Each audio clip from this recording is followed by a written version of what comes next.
చేయడానికి వచ్చామంటే చాలా సంతోషంగా ఉంది మేడం. ప్రధానమంత్రి గారికి, రాష్ట్ర ముఖ్యమంత్రి గారికి, తమరికి, అదే శిల్ప అధికారులకు, డిఆర్డీ అధికారులకు నా ధన్యవాదాలు సార్. ఎంత అవకాశం కల్పించిన మీకు కూడా నా ధన్యవాదాలు సార్. ఎంత వస్తుంది మీకు నెల నెల ఆదాయం? 40,000 వస్తుంది సార్. ముగ్గురికి ఉపాధి చూపిస్తున్నాను సార్. ఇద్దరు వీడియోలో వికలాంగురాలకి ఉపాధి చూపిస్తున్నాను సార్.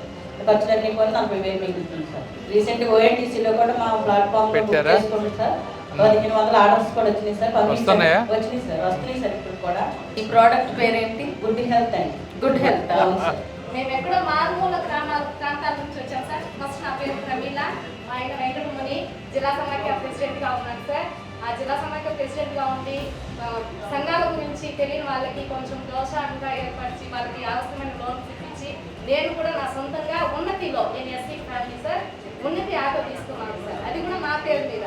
ఇదంతా మీ ఎన్డీఏ కూటమికే క్రెడిట్ సార్. ఎందుకంటే మా మహిళల పేరు మీద ఒక వాహనం ఇప్పించి చాలా సహాయం చేస్తున్నారు. మా అందరి తరఫున మీకు ధన్యవాదాలు సార్. మీరందరూ అక్కడ ఉన్న వాళ్ళల్లో ఫస్ట్ స్టెప్ తీసుకున్న వాళ్ళు మీరంతా. సో సాధ్యమైనంత వరకు మీరే ఇన్స్పిరేషనల్గా ఉండి మిగిలిన మీరు ఎట్లా కొంతమంది చేస్తున్నారు ఇంకా ఎక్కువ ఒక ఉద్యమం లాగా చేస్తే గ్రామంలో ఒక్కొక్క దగ్గర ఇంప్రూవ్ అయితే సొసైటీ బాగుంటుంది, అందరికి ఇన్కమ్ పెరుగుతుంది. అలాంటిదే మనం కూడా అట్లా మీరందరూ బాగా చేస్తున్నారు, వెరీ గుడ్. మీ అందరికి కూడా తెలియాలని చెప్పి ఆ సరస్ మేళ అక్కడ పెట్టింది కూడా వేరే వేరే స్టేట్లో వాళ్ళు ఎలా చేస్తున్నారు చూస్తారు, నేర్చుకొని ఇంకా మీరు బాగా చేస్తారనే ఉద్దేశంతో అది ఆ రోజున మనం తీసుకొచ్చి అంటే అనుకున్న దానికంటే మంచి సక్సెస్ చేశారు. అందరికీ congratulations, good luck, thank you.